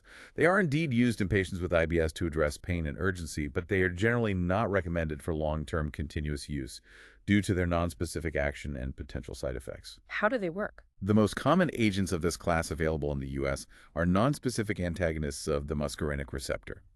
These include dicyclamine and hyoscyamine. The advantage of some of these compounds is their limited propensity to cross the blood-brain barrier, which translates to a lower risk for neurological side effects like lightheadedness or drowsiness compared to other anticholinergics. Why are they typically used? These agents are typically given on an as-needed basis or before meals to prevent the pain and fecal urgency that can occur in some IBS patients. The adverse effects are generally typical anticholinergic effects, which can include dry mouth, blurred vision, urinary retention, and constipation. They are contraindicated in conditions like colitis, reflux esophagitis, and bowel obstruction, the 11 of Uday, and nausea, and vomiting, the body's protective reflex. Nausea and vomiting are truly horrible, but they're there for a reason, right? It's the body's way of protecting itself. Indeed, they are generally protective reflexes. Emesis, or vomiting, serves to rid the stomach and intestine of toxic substances, while the sensation of nausea, which often accompanies it, acts as an unconditioned aversive stimulus, preventing further ingestion of harmful substances. A warning system. Exactly. It's a complex process coordinated by a central emesis center located in the lateral reticular formation of the brainstem. This emesis center is adjacent to both the chemoreceptor trigger zone, or CTZ, which sits on the floor of the fourth ventricle, and the nucleus of the solitary tract, or NTS. The CTZ is the one without the blood-brain barrier. Right. The CTZ is crucial because it lacks a blood-brain barrier, allowing it to monitor the blood and cerebrospinal fluid constantly for toxic substances, and then relay that information to the emesis center to trigger nausea and vomiting. So it samples the blood directly? Yes. The emesis center also receives vital information from the gut, primarily via the vagus nerves, which relays signals to the NTS, and also through splanchnic afferents via the spinal cord. Two other important inputs to the emesis center come from the cerebral cortex, which is particularly relevant in anticipatory nausea or vomiting. Like getting sick just thinking about chemo. Precisely. And the vestibular apparatus, which is involved in motion sickness. What triggers it chemically? The CTZ itself has high concentrations of receptors for various neurotransmitters, including serotonin, 5-HT3, dopamine D2, acetylcholine, muscarinic M1, neurokinin NK1, cannabinoid CB1, and opioids. The NTS is also rich in receptors for enkephalin, histamine, and acetylcholine, and expresses 5-HT3 receptors. Myriad neurotransmitter agonists for these receptors are involved in the complex orchestration of nausea and vomiting. So anti-nausea drugs target these receptors. Exactly. Antiemetics are generally classified based on the predominant receptor on which they are proposed to act. For the prevention and treatment of nausea and emesis associated with cancer chemotherapy, multiple antiemetic agents from different pharmacological classes may be used in combination to maximize efficacy. Is nausea different from vomiting neurologically? It's important to distinguish that nausea is distinct from emesis. It's a frequent side effect of medications and a common feature of various diseases. The brain centers involved in the sensation of nausea are located in higher brain regions than the emetic centers. This distinction is significant because most drugs used to treat emesis are relatively poor at preventing nausea itself. Given how awful chemo-induced sickness can be, 5-HT3 receptor antagonists are often the go-to. What makes them so effective, and what should patients know about them? Yes, 5-HT3 receptor antagonists are indeed considered the most effective drugs for preventing and treating chemotherapy-induced nausea and vomiting, CINV, and postoperative nausea and vomiting, PONV, in both adults and children. But they have limits. Yes, it's important to note their limitations. They are less effective at suppressing acute nausea compared to acute vomiting, and they are largely ineffective against delayed nausea and vomiting, occurring more than 24 hours after chemotherapy, and anticipatory nausea and vomiting. How do they work? Ondansetron is the main one. Ondansetron is the prototypical drug in this class. The mechanism of these drugs is tied to the critical locations of 5-HT3 receptors in the emetic pathway, including vagal afferents, the NTS, and the area postrema. Okay. Chemotherapeutic agents cause enterochromophene cells in the small intestine to release serotonin, which then stimulates vagal afferents via 5-HT3 receptors to initiate the vomiting reflex. By antagonizing 5-HT3 receptors at these sites, these drugs effectively suppress nausea and vomiting. So blocking the serotonin signal from the gut. Exactly. Therapeutically, these agents are most effective in treating CINV and nausea secondary to upper abdominal irradiation. They're also effective against hyperemesis of pregnancy and PONV, but it's important to remember they are not effective for motion sickness. What about polonosetron? Polonosetron, a second-generation antagonist, stands out due to its higher receptor affinity and a longer half-life, demonstrating superiority over the first-generation antagonists in some contests. Polonosetron, in combination with the NK1 receptor antagonist nitupidant, is also FDA approved for the treatment of acute and delayed nausea and vomiting, and this combination is highly effective when used with dexamethasone. Are they generally safe? In terms of adverse effects, these drugs are generally very well tolerated. The most common adverse effects include constipation or diarrhea, headache, and lightheadedness. However, a significant concern with first-generation antagonists is ECG interval changes, specifically QT prolongation, which can be serious. Polonosetron avoids that. Polonosetron, thankfully, does not appear to increase QT intervals. These drugs have also been associated with serotonin syndrome, a potentially serious condition caused by excessive serotonin activity, and should be used cautiously if patients are taking other medications, such as SSRIs, that could also increase serotonin levels. What about dopamine blockers for nausea? Now, dopamine receptor antagonists. Their principal mechanism of action is D2 receptor antagonism at the chemoreceptor trigger zone, CTZ, which reduces excitatory neurotransmitter release, thereby suppressing nausea and vomiting. Like the phenothiazines. Right. Phenothiazines, such as prochlorperazine, are common general-purpose antinausans and antiemetics used in both adults and children. While not uniformly effective for cancer chemotherapy-induced emesis, they possess antihistamitic and anticholinergic activities that are valuable in other forms of nausea and vomiting, such as motion sickness and those of GI origin. Side effects. The main adverse effects are extrapyramidal reactions, including dystonia, as well as cardiac effects and hypotension. And the prokinetics we talked about earlier, metoclopramide. Yes, the prokinetic benzamides, like metoclopramide, are moderately useful antiemetics, particularly for delayed emesis. Amisulpride, a benzamide derivative and an atypical antipsychotic, was recently approved in the U.S. for preventing PONV. It's given as a single intravenous dose.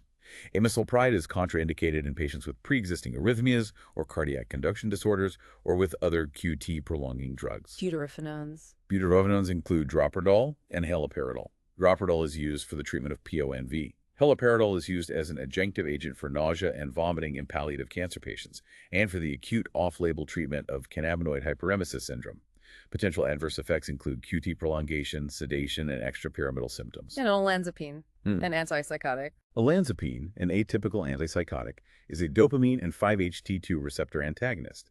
It is an effective agent for preventing chemotherapy-associated delayed nausea or vomiting, often used off-label in combination with a corticosteroid and a 5-HT3 antagonist. It's also gaining attention for treating refractory non-chemotherapy-induced nausea and vomiting. However, its adverse reactions are extensive, including many CNS, cardiovascular, and metabolic side effects. What about simple antihistamines? Moving on to antihistamines, these are primarily H1 antagonists, and they are particularly useful for motion sickness and postoperative nausea and vomiting. Their mechanism involves acting on vestibular afferents and within the brainstem. Examples include cyclizine, meclizine, promethazine, and diketophenhydramine.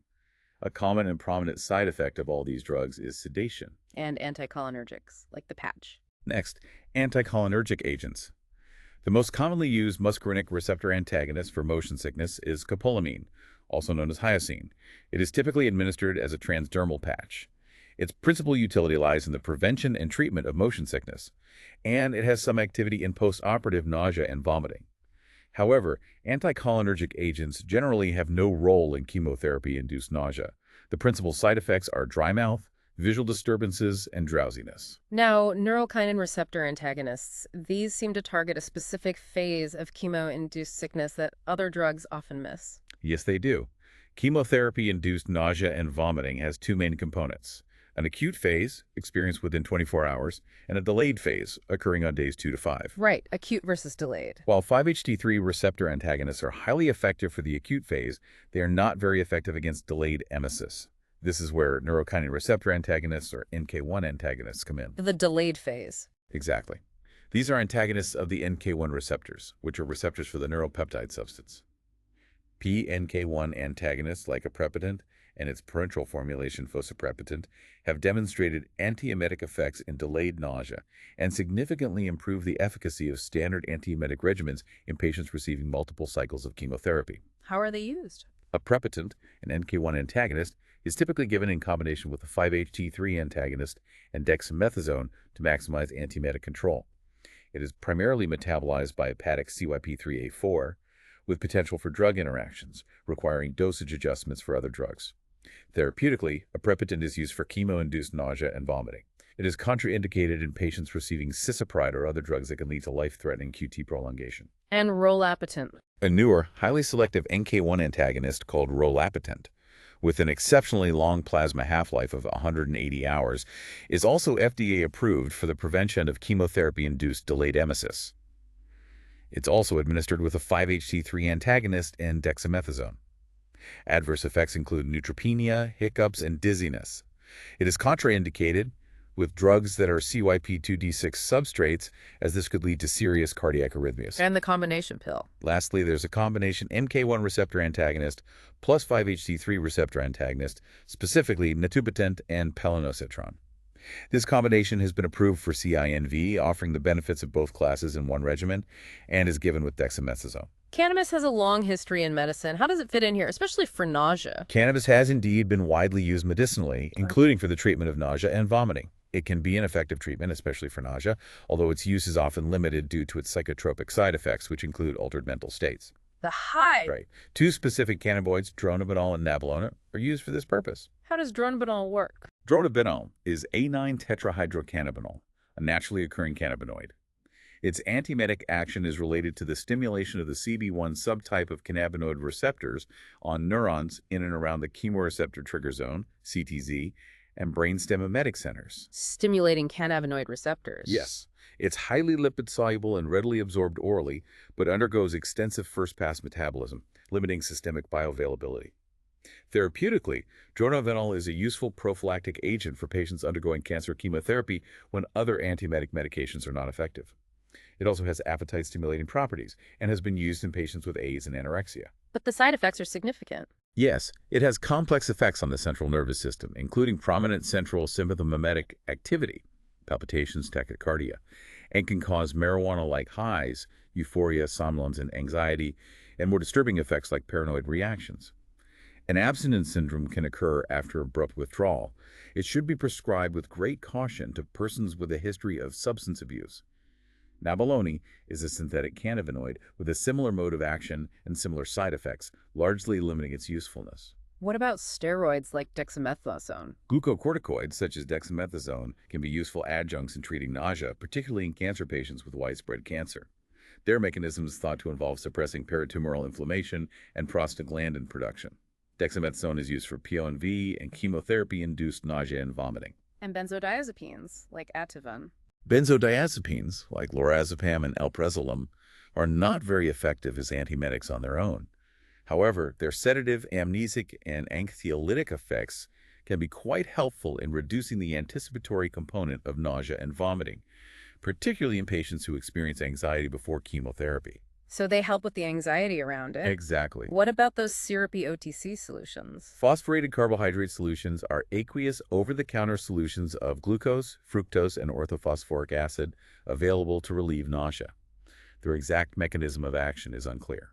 What about morning sickness during pregnancy? Is there a safe and effective option for that? Nausea is very common in the early stages of pregnancy, often accompanied by vomiting.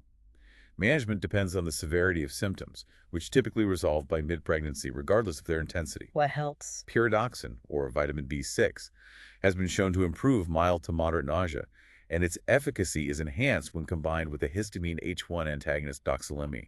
B6 and an antihistamine. Right. This drug-vitamin combination is specifically used for the treatment of nausea and vomiting of pregnancy. The major side effects include drowsiness, dry mouth, lightheadedness, and constipation. 12.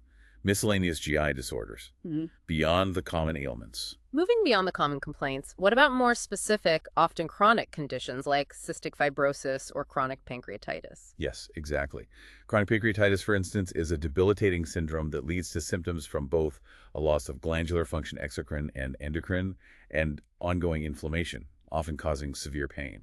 Affecting digestion and causing pain. Right. The primary goals of pharmacological therapy in these cases are to prevent malabsorption and to palliate the pain.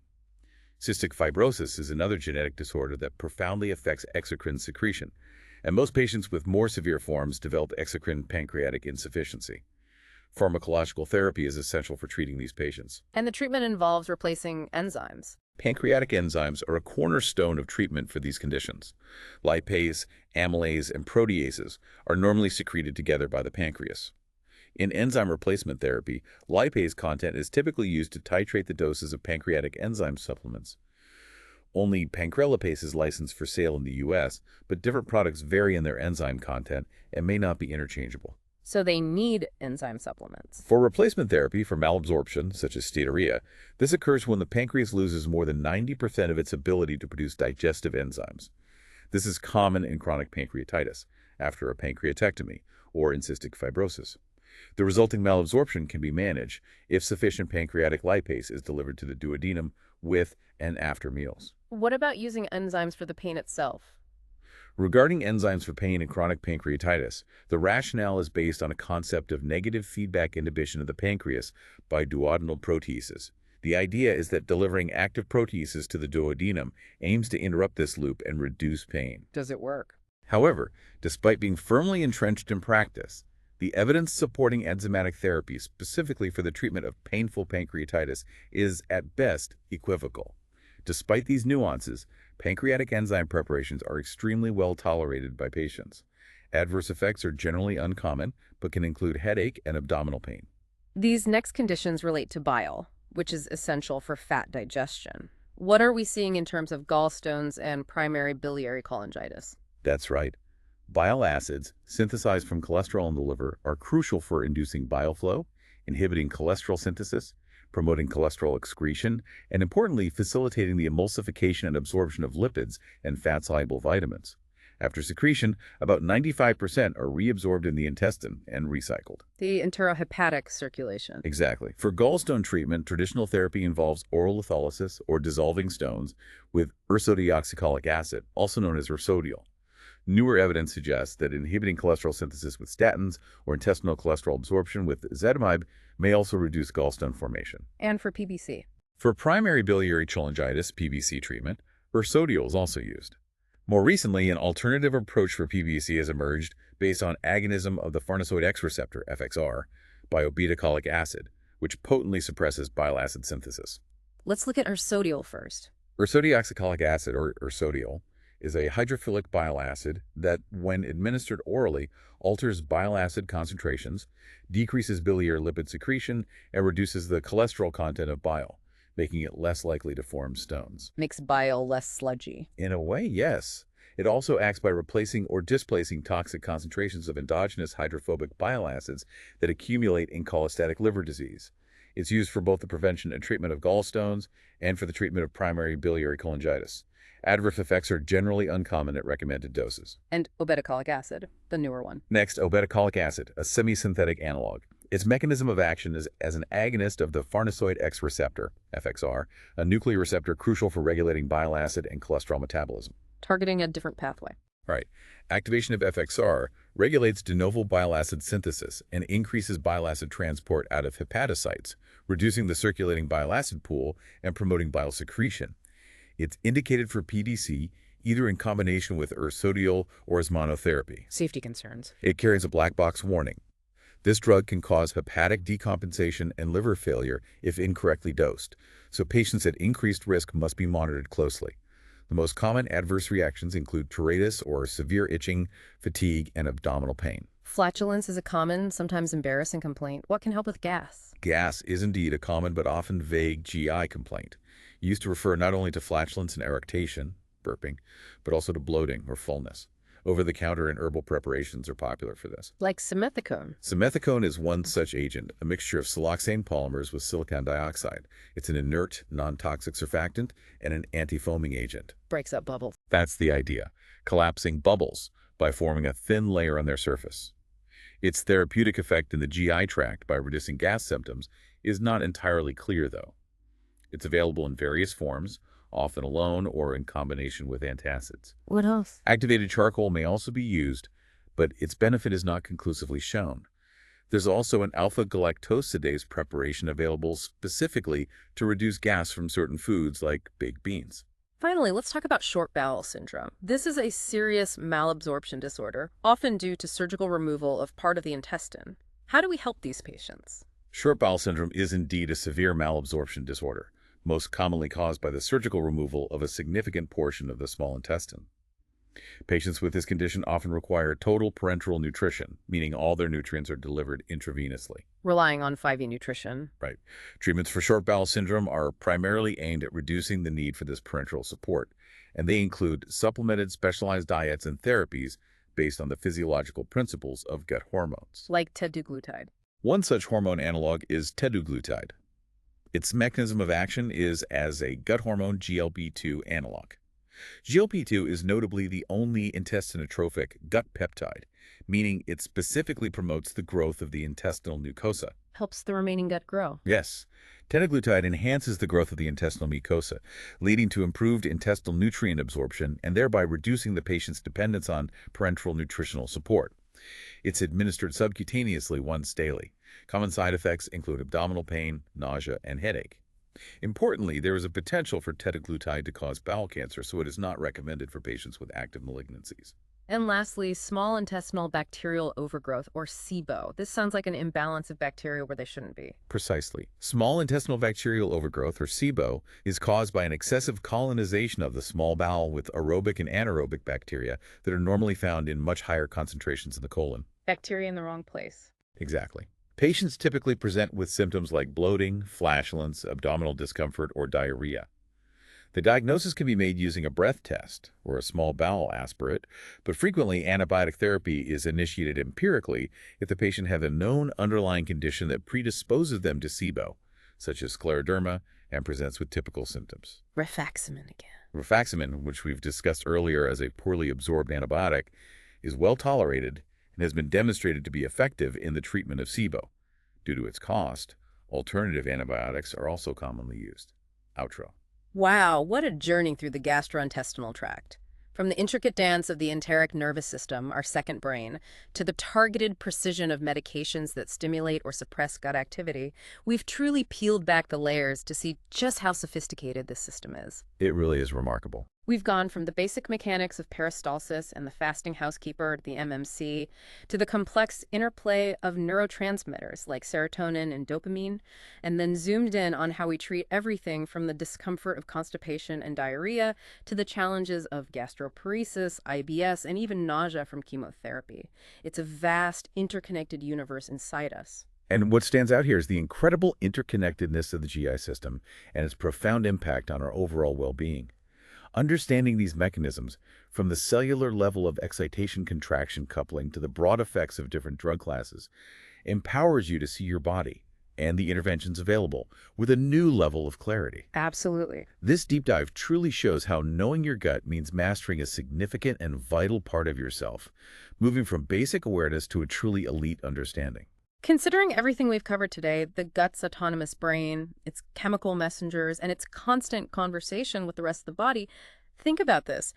How might future advancements in AI and personalized medicine allow us to fine-tune our individual gut health with even greater precision, moving beyond current therapeutic approaches to truly program our digestive well-being? That's a fascinating thought, and it raises an important question. Could we one day predict and prevent GI dysfunctions, optimizing digestion and comfort as a routine part of healthy living, simply by understanding and interpreting our unique gut code at an unprecedented level? Something to think about. Join us next time on The Deep Dive, where we'll continue to unravel complex topics and bring you the knowledge you need to be truly well-informed.